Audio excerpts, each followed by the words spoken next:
هل جزاء الإحسان إلا الإحسان. Salam alaykoum Cheikh. Hayakumullah. Quelles sont les parties du corps qu'une femme a le droit de montrer à son fils, et cela change-t-il au fil du temps? Entre parenthèses, selon l'âge du fils. Donc avant la puberté et après qu'il soit pubère. Wallahu a'lam. Barakallahu fikum wa jazakumullahu khayran Cheikh. Il y a le frère d'Elmani qui envoie... c'est bon. Tfadal Cheikh.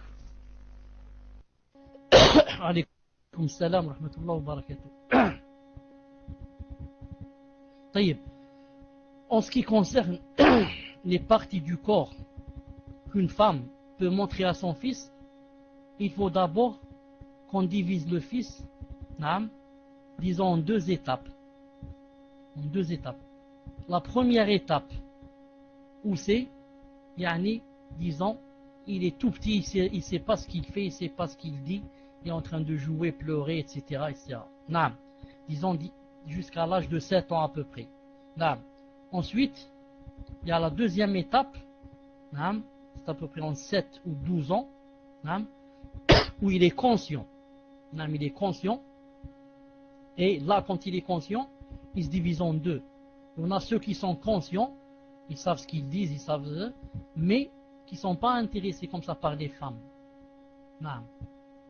Et il y a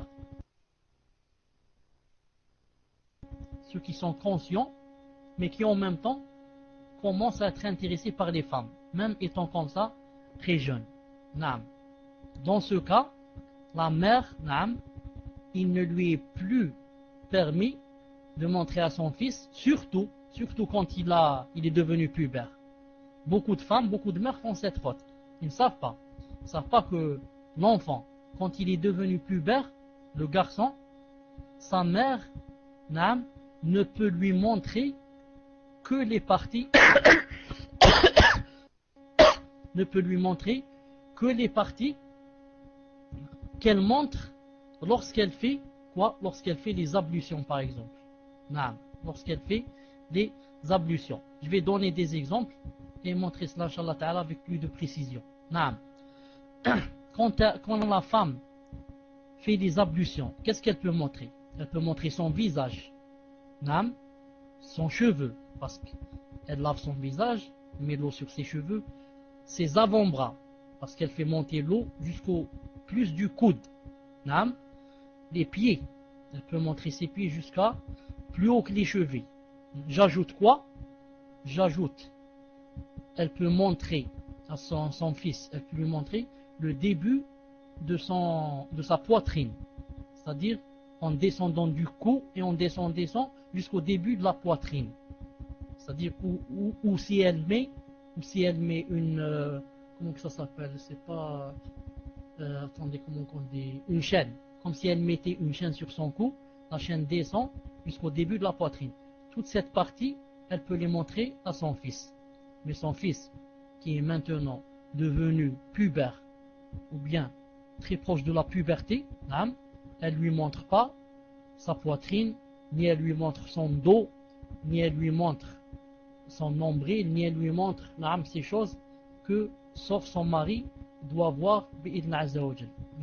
Donc il devient quoi? Il devient un mahram normal, c'est-à-dire elle lui montre que ce qu'elle montre aux autres mahrams, à son père et à son frère, et son fils rentre dans cela. Wallahu subhanahu wa ta'ala a'lam. On passe Allah ta'ala. طيب.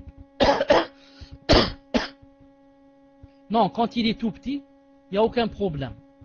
Quand il est tout petit, j'ai dit tout à l'heure qu'il n'est même pas conscient de ce qui se passe et il ne regarde pas ces choses et il n'est pas intéressé par ces choses. Quand il est tout petit, il a 5 ans, 6 ans, là il est tout petit, il ne sait pas ce qu'il fait, il ne sait pas ce qu'il dit. Non, mais je parle quand il commence à être très conscient. C'est pour ça que beaucoup de personnes se trompent, et font, certains couples font ce que fait l'homme avec sa femme en présence par exemple du garçon ou de la fille qui a déjà 7 ou 8 ans. Et ils disent non, elle est jeune, elle ne sait pas ce qu'on est en train de faire, etc. Ou là, je ne sais pas, peut-être qu'elle est en train de dormir ou là. Il faudrait bien faire attention à cette chose. Ce sont des choses qui se gravent chez l'enfant. Qui voit une chose pareille, ça se grave chez lui et il se pourrait qu'il devienne complexé, etc. parce qu'il ne comprend pas ces choses, etc. Et ne faites pas comme font les kuffars, ne faites pas comme font les kuffars qui s'embrassent devant leurs enfants et qui disent que ça n'a rien à voir, c'est la modernité, c'est le modernisme, il ne faut pas être complexé, etc. Tout ça c'est haram, haram en islam. C'est haram en islam que quelqu'un embrasse sa femme devant ses enfants, s'ils sont, comme j'ai dit, conscients. S'il a maintenant 6 mois ou là 1 an, c'est pas grave. Mais s'il est conscient, il sait ce qu'ils sont en train de faire, c'est haram qu'il fasse ça devant ses enfants.